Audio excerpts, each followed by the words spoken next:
అక్క రెచ్చగొట్టే మాటలకి ఆ ముసలాడు బాగా రెచ్చిపోసాగాడు. వాడు రెచ్చిపోతుంటే నులక మంచం కాస్త కిర్రుమంటూ శబ్దం చేయసాగింది. కొద్దిగా వెనక్కి వచ్చి చూస్తే వాడి మంచానికి వేసుకున్న గుడిసెలాంటి టార్పాల్ దయ్యం పట్టినట్టు ఊగిపోతోంది. చుట్టూ తోట వైపు చూస్తుంటే కొద్దిగా గాలి వస్తోంది. ఆ గాలికి అక్కడున్న టెంకాయ చెట్లు, మామిడి చెట్లు, అరటి చెట్లు, టేకు చెట్లు ఇవన్నీ గాలికి కదులుతూ ఒకదానికొకటి ఆకులు తగులుతూ ఇంత సౌండ్ రాసాగింది. దానికి తోడు ఆహారం వెతుక్కోవడానికి వచ్చిన కాకులు, పిచ్చుకలు శబ్దం చేయసాగాయి. ఆ శబ్దానికి తోడు అక్క ముసలాడు చేస్తున్న శబ్దం కలగలపడంతో వినడానికి ఇదొక రమణీయం, ప్రకృతి ఇచ్చిన గొప్ప రమణీయంలా అనిపిస్తోంది. వినడానికి 2 చెవులు సరిపోవేమో అనిపించేలా ఉంది. బహుశా అక్క బాధ చూసి ప్రకృతి కూడా సహకరించినట్లు ఉంది అనుకున్నాను మనసులో. యుద్ధం చేస్తున్న ముసలాడు అక్కతో ఇలా అన్నాడు. నాకు 6 మంది పిల్లలే కాదు, ఊరి మీద పడి ఎంతో మందికి విత్తనాలు వేశాను.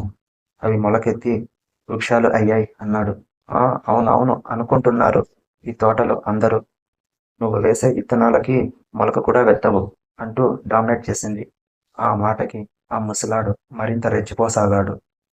ఈసారి మంచమే విరిగిపోతుందా అన్నట్టు మంచం ఇంకా ఎక్కువగా కదలసాగింది. ఇక ఈ మంచానికి మూడినట్టుంది అనుకున్నా నేను. హాయ్ ఫ్రెండ్స్, అందరూ చూస్తున్నారు కానీ సబ్స్క్రైబ్, లైక్ ఎవరు చేయడం లేదు. ప్లీజ్ ఫ్రెండ్స్, సబ్స్క్రైబ్, లైక్ చేసి నాకు బూస్ట్ పెంచండి. నేను మరిన్ని ఫ్యాంటసీ కథలు మీకు అందిస్తాను. నిశ్చితంగా మంచానికి ఉన్న 4 కోళ్లని గమనించాను. ఆ మంచం మీద వారు అలా రెచ్చిపోతుంటే మంచం కూడా కొద్దిగా కదలసాగింది. అది ఉన్న స్థానంలో నుంచి కొద్దిగా ముందుకు జరిగింది. మంచానికి ఉన్న కాళ్ళ వైపు గమనించాను. మంచానికి ఉన్న పట్టీలు, ఆ పట్టీలకు ఉన్న నులక స్ప్రింగ్ లాగా కిందికి పైకి ఎగురుతూ ఉంది. ఇక వారి వైపు గమనిస్తే ముసలాడు అక్కతో ఇలా గట్టిగా అన్నాడు. నా కోసం ఎంతో మంది జుట్టు పట్టుకొని వీధుల్లో కొట్టుకున్నారు అన్నాడు. నిజమే, నీకోసం జుట్టు పట్టుకొని కొట్టుకున్నారు. అందుకేగా ఇప్పుడు తోటలో నీకోసం ఆకు రాసుకొని కొట్టుకుంటున్నాయి అంటూ రెచ్చగొట్టసాగింది. ఇక ఆ మాటలకి ఇలా కాదు అంటూ వాడు పక్కనున్న సారా ప్యాకెట్ వైపు చూసి మిగిలిన కొద్దిగా ఉన్న సారా కూడా వేగంగా తాగేశాడు. ఇక నా పనితనం ఏంటో ఇంకా నువ్వు చూస్తావు చూడు అంటూ రెచ్చగొట్టాడు. ఏంటి చూసేది? వంకాయ్ చూపించు. నీ వంకాయతో నా టెంకాయ చిప్ప పగలగొట్టాలి అంటూ రెచ్చగొట్టింది.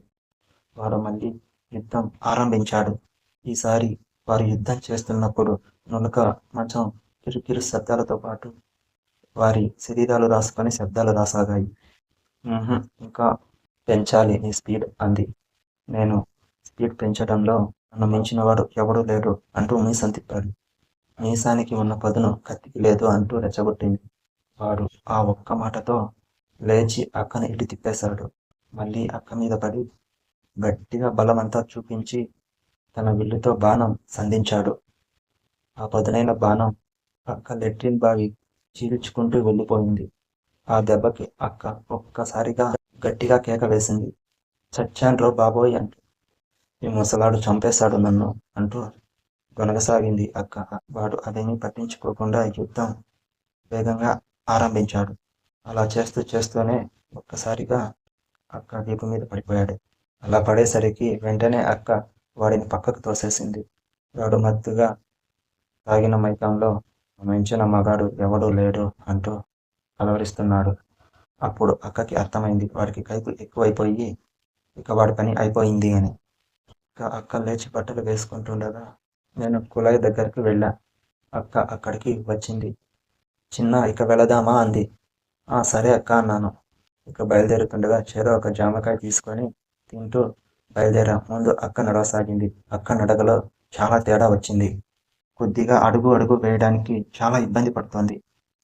అక్క ప్యాంటు వైపు గమనించాను. పైన టాప్ ఉంది కానీ ఆ టాప్ మోకాల పై వరకు మాత్రమే ఉంది. కింద ఉన్న ప్యాంటుని గమనించగా అక్కడక్కడ ఎర్రగా చుక్కలు పడి ఉన్నాయి. కొద్ది ప్లేసుల్లో అయితే ఆ ప్యాంట్ కాస్త ఎక్కువగా ఉన్నాయి. అప్పటి కానీ నాకు తెలియలేదు. అక్క లెట్రిన్ బావికి రిబ్బన్ కటింగ్ జరిగిపోయింది. ఆ రిబ్బన్ కటింగ్ జరిగినప్పుడు కుంకుమ నీళ్ళు బయటికి వచ్చేశాయి. ఓరి ముసలోడా, ఎంత పని చేశావురా అనుకున్నాను నేను. అంతకుముందు చూసిన సంతోషం అంతా వెళ్ళిపోయి అక్కకి కొత్త బాధ మొదలైంది. ఇక మేం కారులో కూర్చున్నాం. అక్క నువ్వే డ్రైవ్ చేయి, నా వల్ల కాదు అంది. సరే అక్క అంటూ నేనే డ్రైవ్ చేయసాగాను. నేను అక్క వైపు గమనించాను. అక్క కంఫర్టబుల్గా కూర్చోలేదు. ఏదో ఒకవైపు వరిగి కూర్చుంటోంది. అక్కకు సహించడం లేదు. చాలా ఇబ్బందిగా ఉంది. కొద్దిగా పెయిన్తో కూడా బాధపడుతున్నట్టు ఉంది. ఇలా ఆలోచిస్తూ వెళ్తుండగా అమ్మమ్మ వాళ్ళ ఇంటికి చేరుకున్నాం. అమ్మమ్మ మా కోసం ఎదురు చూస్తూ ఉంది. ఇంట్లో తాతయ్య ఉన్నాడు. ఆప్యాయంగా పలకరించాడు. ఇక అమ్మమ్మని కారులో కూర్చోబెట్టుకొని మేం తిరిగి మళ్ళీ బయలుదేరాం. అదే దారిలో తిరిగి వస్తున్న మేము వస్తున్నప్పుడు అదే తోట ఎదురుపడ్డది. ఆ తోట వైపే చూస్తూ అది నేను గమనించాను. ఆ తోట వెళ్ళిపోయే వరకు అక్క ఆ తోట వైపే చూస్తూ ఉండిపోయింది. ఇది కూడా తన జీవితంలో ఒక మధుర జ్ఞాపకంగా ఉంటుందేమో అనుకున్నాను నేను. ఇక మేము ఇల్లు చేరుకోగానే మా కోసం అమ్మ, నాన్న, చిన్నక్క ఎదురు చూస్తూ ఉన్నారు. ఇంట్లోకి చేరుకున్న నేను నా రూమ్ వైపు వెళ్ళాను. నా రూమ్లో వెళితే అక్కడ ఎవరో ఉన్నట్టు అనిపించింది. చూస్తే నా 14 ఏళ్ల బామర్దిగాడు ఉన్నాడు. వాడు మా నాన్న చెల్లి కొడుకు. నేను వాడిని చూసి, "ఏరా బామర్ది, బాగున్నావా?" అంటూ పలకరించాను. వాడు, "ఆ బాగున్నా బావా, నువ్వు బాగున్నావా?" అంటూ వాడి పేరు శశిధర్. వాడిని అందరూ శశి అంటారు. ఇక తర్వాత రోజు అమ్మమ్మని హాస్పిటల్కి తీసుకువెళ్లాల్సి ఉంది. ఈసారి హాస్పిటల్కి అమ్మ, నాన్న, చిన్నక్క తీసుకెళ్లారు అమ్మమ్మని. ఇక మరుసటి రోజు ఇంట్లో నేను, అక్క, బామర్దిగాడు మాత్రమే ఉన్నాం. శశి, "అక్క, నేను స్నానం చేయాలి, బాత్రూమ్ ఎక్కడా?" అన్నాడు. అక్క హాల్లో కిచెన్ పక్కన ఉన్న అందరూ వాడుకునే బాత్రూమ్ చూపించింది. ఇక వాడు స్నానం చేయడానికి వెళ్ళాడు. అక్క నడకలు గమనించాను. అక్క నడకలో ఇంకా తేడాగానే ఉంది. స్నానం చేస్తున్న శశిని అక్క, "శశి, నేను రావాలా, వీపు రుద్దాలా?" అంది. "ఆ వద్దక్క, నేను రుద్దుకుంటాను" అన్నాడు. వాడు అలా మొహమాటానికి అంటున్నాడు అనుకొని వాడు ఇంకా చిన్నపిల్లాడే కదా అంటూ బాత్రూమ్ వైపు వెళ్ళింది అక్క. అలా బాత్రూమ్ వరకు చేరుకున్న అక్క ఒక్కసారిగా బాత్రూమ్ తలుపు తెరిచి అలాగే నించొని చూడసాగింది. అక్కను గమనించాను. అక్క కళ్ళు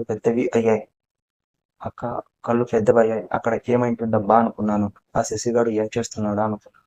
ఆ శశి అక్కడ మోకాళ్ళపై కూర్చొని వాడి చేతితో వాడి తమ్ముడి యుద్ధం చేయసాగాడు.